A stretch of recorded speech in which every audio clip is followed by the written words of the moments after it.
মানে রাস্তায় জানা একটু এরা মানে আমরা সাউন্ড সিস্টেমটা দুর্বল, সাউন্ড সিস্টেমটা দুর্বল। এটা তো সাউন্ড সিস্টেম তো আমি আর কথা বাড়াতে চাইনি, কারণ সময় কম তো, আমরা সময়কে কাজে লাগাতে চাচ্ছিলাম। শোনেন ভাইয়েরা, উত্তেজিত হয়ে না। আচ্ছা, দেখি অপারেটরকে আমার দিকে থাকে। তুমি না, তুমি কি ওই যে মাস্টার রিভার্ভ কি অন করা আছে, মিক্সার মেশিন আনছো? আনলো, আমার মনে হয় তার সেটআপমেন্ট হয় সে নিজে ভালো বুঝে না, অথবা তার সেটআপমেন্টে ঝামেলা। মাঝখানের মাইকগুলো চালু করো, মাঝখানের মাইকগুলো, এখানে যাবো না মানে বাইক মাঝখানের মাইকগুলো আচ্ছা, চালু হয়। আমার ভাই বলেছেন মাইকের আরেকটু কাছে আসার জন্য। আমি কি মাইক থেকে খুব দূরে আছি? আচ্ছা, আপনারা বলেন তো মাইক কেন দেওয়া হয়? মাইক দেওয়া হয় যে আপনি একটু দূর থেকে কথা বলবেন আর মাইক সেটা টেনে নিয়ে স্প্রেড করে দিবে, তাই তো? তো এখন মাইক যদি তার সেটআপমেন্টের সমস্যা থাকে, আমি যদি মাইক একদম কাছে নিয়ে, বর্তমান দুনিয়ায় হারাম হারাম থেকে বেঁচে হালাল খাওয়া এটা বিরাট বড় চ্যালেঞ্জের ব্যাপার।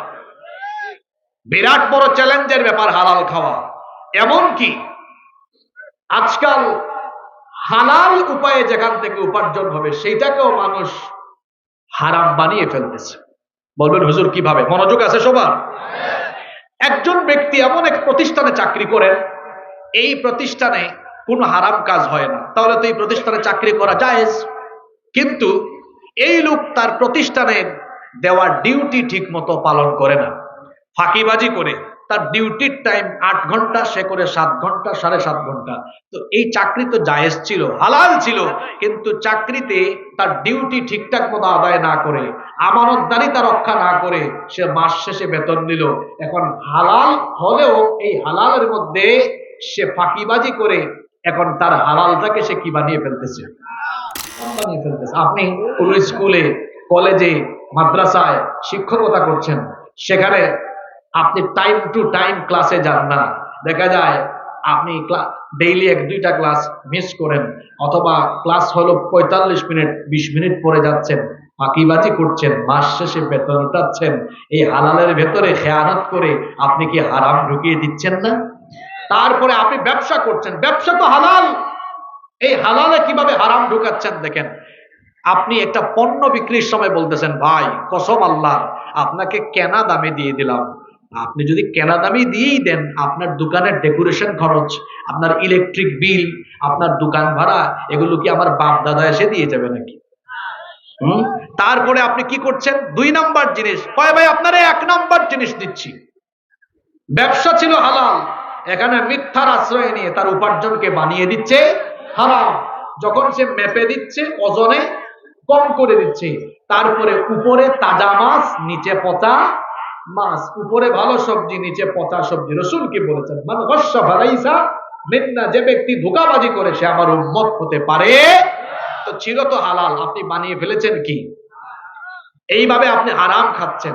আপনি জনগণের প্রতিনিধিত্ব করার কোনো এক জায়গায় আছেন, আপনি রাষ্ট্রীয় কোনো দায়িত্ব পালন করছেন, আপনি বেতন পাচ্ছেন সরকারি, হালাল ছিল, কিন্তু আপনি কি করলেন? সেখানেও খেয়ানত আরম্ভ করলেন, সেখানেও মানুষের উপর অর্থনৈতিক মানসিক জুলুম করা আরম্ভ করলেন। তো আপনি হালালের ভেতরে আপনি নিজের গাফলতিতে হারাম মিশ্রণ করে ফেললেন। এজন্যই তো বলেছি যে বর্তমান পৃথিবীতে হালাল খাওয়া এটা অনেক বড় চ্যালেঞ্জের ব্যাপার। আর যে ব্যক্তি হালাল পথে থাকে না, হালাল পথে উপার্জন করে, হালাল খায় না, তার কোনো উপার্জন, তার কোনো ইবাদত বন্দেগী আল্লাহর কাছে কবুল লাভ হবে। আচ্ছা, এই অপারেটর ভাই, তুমি কি এই মাইক্রোফোনটা লিফট টাচ দিয়েছো নাকি? মাঝখানের জুবাইর ভাই তো আমার আগে আলোচনা করলেন, মাইক তো ভালো ছিল, তখন ভালো ছিল। হ্যাঁ, লিফট টাচ ছিল মানে ঠোঁট লাগাইয়া বলতে হবে। লিপ টাচ মানে তো ঠোঁট স্পর্শ করে বলা। আচ্ছা, এখন আপনারা আমাকে বলেন তো, ঠোঁট মাইকে লাগিয়ে কথা বলা এটা কি স্বাস্থ্যসম্মত? না, আপনারা বলেন এটা কি স্বাস্থ্যসম্মত? এটা তো স্বাস্থ্যসম্মত না ভাই, এক। আর দ্বিতীয় কথা হচ্ছে, এভাবে তো বেশিক্ষণ ঠোঁট লাগায় কথা বলা চলবে। আমার মনে হচ্ছে বাহিরের চেয়ে আমাদের ভেতরে যারা আছেন তারা শুনলে হবে। আপনারা শুনতে পাচ্ছেন না? হয়েছে আয়োজক কমিটির ভাইয়েরা, আপনারা খুশি না? এবার বাইরে কি হলো সেটা দেখার বিষয় না, আমাদের এই যারা আছেন শ্রোতারা হচ্ছে আসল। আমাকে প্লিজ একটু সময় দেন, কথা বলবেন না। আমরা কোথায় ছিলাম মনে আছে? আমার দিকে তাকান প্লিজ। শয়তান কোন সময় হাসে আর কোন সময় কাঁদে। কোন ব্যক্তি সাজদা দিলে এটা দেখে শয়তান কি করে, জোরে বলেন। আর আমরা যখন নামাজে যাই না তখন শয়তান, okay fine, now take your decision. এখন আপনি আপনার সিদ্ধান্ত নেন, আপনি কি আজান হলে নামাজের টাইমে শয়তানকে হাসাবেন নাকি কাঁদাবেন? এই সিদ্ধান্ত একান্ত আপনার। এখন বুঝে থাকলে বলেন তো, আপনি কি নামাজের টাইমে শয়তানকে হাসাবেন না কাঁদাবেন? যারা চুপচাপ আছেন তারা কি শয়তানের খেলাফতি নিয়ে ফেলছেন নাকি? তো ভাবসাব দেখে তো এমনই মনে হয়। কেউ চুপচাপ থাকা যাবে না। নামাজে গেলে শয়তান খুশি না বেজার? না গেলে, নামাজে গেলে শয়তান হাসে না কাঁদে? না গেলে। এখন সবাই বলেন, সবাই, কেউ চুপ থাকবেন না। আপনারা মিস্টার শয়তানকে হাসাবেন না কাঁদাবেন? জোরে বলেন, হাসাবেন না কাঁদাবেন? ওই কাদার ফজরে তো ঘুমায়াছিলেন। আপনার 5 ওয়াক্ত নামাজ যায় কেমন? কবি বলেছেন যেমন, ঘুমাইয়া কাজা করেছ ফজর, তখনও জাগনি যখন জোহর, হেলায় খেলায় কেটেছে আসর, মাগরিবের ওই শুনিয়া যান, এখনো জামাতে হওরে শামিল, এখনো এর সাথে আছে স্থান, বাজিছে দামামা বাদরে মামা, শির উঁচু করি মুসলমান, দাওয়াত এসেছে নয়া জামানার, ভাঙা কেল্লায় উড়ে নিশান। এ যেন আমার সমাজের মুসলমানদের প্রাত্যহিক জীবনের বাস্তবতা এই লাইনগুলোতে ফুটে চমৎকার ভাবে ফুটে উঠেছে। ঘুমাইয়া কাজা করেছ ফজর। ফজর যায় কিভাবে? ঘুমাতে ঘুমাতে। এই যে আপনি ফজর কাজা করে ঘুমিয়ে থাকলেন, আপনি জোহর পর্যন্ত বেঁচে থাকবেন, এর কি কোনো নিশ্চয়তা আছে? জোরে বলতে হবে, আছে? কেমন করে ঘুমাও তুমি, কেমন করে ঘুমাও তুমি, ফজর করে কাজা, এমন তো হতে পারে জোহরে জানাজা। হতে পারে কি পারে না?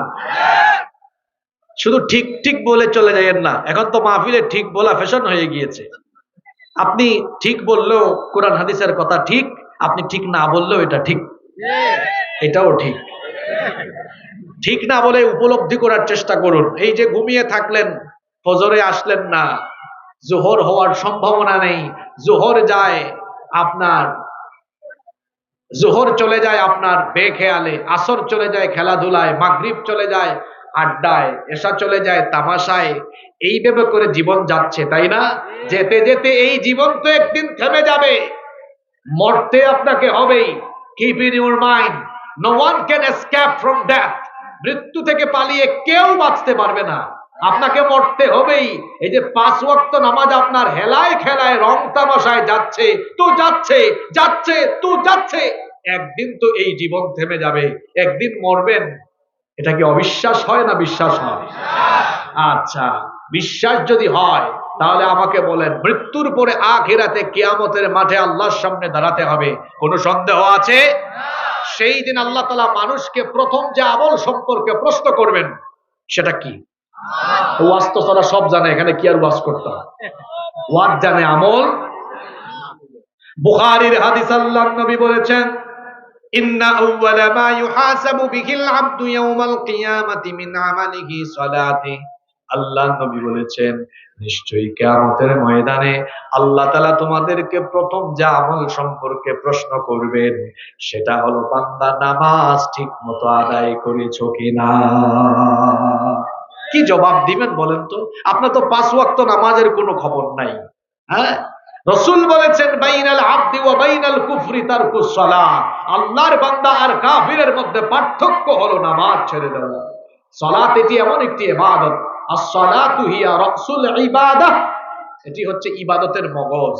আমার দিকে তাকান, এখানে 4-5 জন ব্যক্তি গলা কাটা, মাথা থেকে বুক পর্যন্ত এই অপূর্ণাঙ্গ দেহ যদি থাকে, ফিঙ্গারপ্রিন্ট আর ডিএনএ টেস্ট করা ছাড়া মাথা থেকে বুক পর্যন্ত অপূর্ণাঙ্গ এই দেহ দেখে কি সাথে সাথে ওই ব্যক্তিকে তার পরিচয় বলা যাবে? যদি তার এই গলা থাকে, মাথাটা থাকে, দেখে সাথে সাথে বলা যাবে উনি অমুক। তাহলে বোঝা গেল আমাদের 3.5 হাত বডির গুরুত্বপূর্ণ অংশ হলো মাথা, যা দেখলে পরে সাথে সাথে ব্যক্তির পরিচয় জানা যায়। ইসলামের ইবাদতের মগজ বা মাথা হলো নামাজ। যেমনি করে একজন ব্যক্তির মাথা না থাকলে সাথে সাথে তার পরিচয় পাওয়া যায় না, ঠিক তেমনি ইসলামের ইবাদতের মগজ নামাজ যদি কেউ বাদ দেয় ওই ব্যক্তির পরিচয় মুসলমান হিসাবে পাওয়া যায় না। মান আকামাস সালাতা ফাকাদ আকামাদ-দ্বীন, যে ব্যক্তি নামাজ কায়েম করলো সে যেন দিন কায়েম করলো, কারণ নামাজ কায়েমের ভেতরে দিন কায়েমের সকল শিক্ষা আছে না নাই? নামাজের কোনো খবরই নাই আপনার। আমার দেশে বহু মানুষের নামাজ নাই, ওই ইমান ঠিক আছে। এক ব্যক্তি তো তার নামই রেখেছেন, সে বলে আমার বাবা আমার নাম রেখেছে ইমান আলী। অনেক মানুষের নামের সাথে কাজের কোনো মিল নাই। এক লোকের নাম ফজর আলী, অনেক মানুষের নাম ফজর আলী আছে না? ফজর আলীর ফজর হয় না, তার ঘুম ভাঙে সকাল 10টায়। অনেক মানুষের নাম রমজান আলী, রমজান মাসে দুপুর বেলা গাঞ্জা টানে। অনেকের নাম হলো কুরবান আলী, সামর্থ্য আছে কিপটা বেটা, কুরবানি দেয় না। অনেক মানুষের নাম আছে ইমান আলী, ইমানের কোনো খবর নাই। এই ইমান আলীর খাসলত হলো সুদে টাকা দেয়, ওই স্পিড মানি টেবিল মানি খায়, তারপরে রাস্তাঘাটে যেখানে রডের দরকার ওখানে বাঁশ ঢুকায়, চাঁদাবাজি করে টেন্ডারবাজি করে জনগণের মাল খায়, আলগা পয়সা খায়। ওই বেটার নাম ইমান আলী হলেও কাজে করবে সে হলো আস্ত একটা বেঈমান আলী, আর তার আমলে আখলাকে চলনে বলনে কথনে তার স্বভাব চরিত্রে সে হলো মানুষ রূপী আস্ত একটা শয়তান। এরকম মানুষ আমাদের কিশোরগঞ্জে নাই গো। জি, আহা, নামের সাথে কাজের কোনো মিল। ও বলে আমি মুসলমান, তো মুসলমানের ডিউটি হলো ঈমান আনার পরে সে কখনো নামাজ ছাড়তে পারে না। সবার আগে নামাজ, সবার আগে হলো নামাজ ছেড়ে দেওয়া। এটা ভয়াবহ কবিরা গুনাহ। আমরা কি আজকে এই মাহফিল থেকে সিদ্ধান্ত নিতে পারি যে আমরা আর কোনোদিন নামাজ কাজা করব না? ইনশাআল্লাহ। হাত নামান, আমার আরো কিছু কথা বাকি আছে, একবারে হাত তুলেন। নামাজের হিসাব হবে কিয়ামতের দিন প্রথম, এজন্য এই নামাজ আমরা ছাড়বো না ইনশাআল্লাহ। নাম্বার 2, আজকে কয়টা কবিরা গুনার কথা বলবো? 4টা বলা পর্যন্ত থাকবেন তো? সিরিয়ালি 1 2 3 4 পর্যন্ত কই গিয়া থামি দেখেন। নাম্বার 2, আমাদের সমাজে আমাদের চোখের দেখা আরেকটি ভয়াবহ কবিরা গুনাহ হচ্ছে হারাম খাওয়া। জোরে বলেন তো, কি খাওয়া? অন্যায় পথে, অবৈধ পথে, হারাম পথে উপার্জন করা, এটা হলো আরেকটি কবিরা গুনাহ। আর যেই ব্যক্তি হারাম খায়, হারাম উপার্জন করে হারাম খায়, এই হারামখোরের কোনো নামাজ, রোজা, দান সদকা, ইবাদত বন্দেগী কোনো কিছুই আল্লাহর দরবারে কবুল। কেন কবুল হয় না? আল্লাহ তাআলা পবিত্র, তিনি পবিত্র জিনিসকে কবুল করেন, অপবিত্র কোনো কিছু আল্লাহ তাআলা কবুল করেন। মুসলিম শরীফের হাদিস, এই হাদিস বর্ণনা করেছেন, সবচাইতে বেশি সংখ্যক হাদিস তিনি বর্ণনা করেছেন সাইয়্যিদুল মুহাদ্দিসিন আবু হুরায়রা রাদিয়াল্লাহু আনহু। তিনি বলছেন আল্লাহর রাসূল বলেছেন, ইন্নাল্লাহা তাইয়্যিব লা ইয়াকবালু ইল্লা তাইয়্যিবা, নিশ্চয়ই আল্লাহ পবিত্র, পবিত্র ছাড়া কোনো জিনিস তিনি কবুল করেন না। ওয়া আন্নাল্লাহা আমারাল মুমিনিনা বিমা আমারা বিহিল মুরসালিন, আল্লাহ তাআলা মুমিনদেরকে সেই ব্যাপারে আদেশ করেছেন যেরকম আদেশ তিনি রাসূলদেরকে করেছেন। সুম্মা যাকারার রাজুলু ইউতিলুস সাফার, এরপরে আল্লাহর নবী এমন এক ব্যক্তির ঘটনা উল্লেখ করলেন। ঘটনা শুনতেছেন আপনারা? আল্লাহর রাসূল এমন এক ব্যক্তির ঘটনা উল্লেখ করলেন, ইউতিলুস সাফার, যে ব্যক্তি লম্বা সফর করছে, আশআতা আকবারা, যার চুল এলোমেলো উস্কো খুস্কো আর তার বদন শরীর ধুলাবালি যুক্ত, দীর্ঘ সফর করছে। ইয়ামুদ্দু ইয়াদাইহি ইলাস সামা, আকাশের পানে তার 2 হাত উঁচু করে দোয়া আরম্ভ করেছে, ইয়া রাব্বি ইয়া রাব্বি, হে রব হে রব, আল্লাহর কাছে দোয়া আরম্ভ করেছে। আল্লাহর রাসূল বলছেন অথচ এই ব্যক্তি হলো এমন, মাতআমুহু হারাম ওয়া মাশরাবুহু হারাম ওয়া মালবাসুহু হারাম, ওই ব্যক্তি যে খাবার খায় সেই খাবার হারাম, যে পানীয় পান করে সেই পানীয় হারাম, যে পোশাক পরিচ্ছদ পরিধান করেছে সেটাও হারাম। হারাম খেয়ে, হারাম রক্ত মাংস গঠিত হয়ে, হারাম পোশাক আশাক পরিধান করে যে হারাম করে আল্লাহর কাছে হাত তুলে, ওই হারাম খুরের কোনো দোয়া আল্লাহর দরবারে কবুল হয় না। দেশে এরকম বহু মানুষ আছে, দেখা যায় যে ইবাদত বন্দেগী ঠিক রাখে, আবার অন্যদিকে সমান তালে হারাম খায়। আছে না এরকম?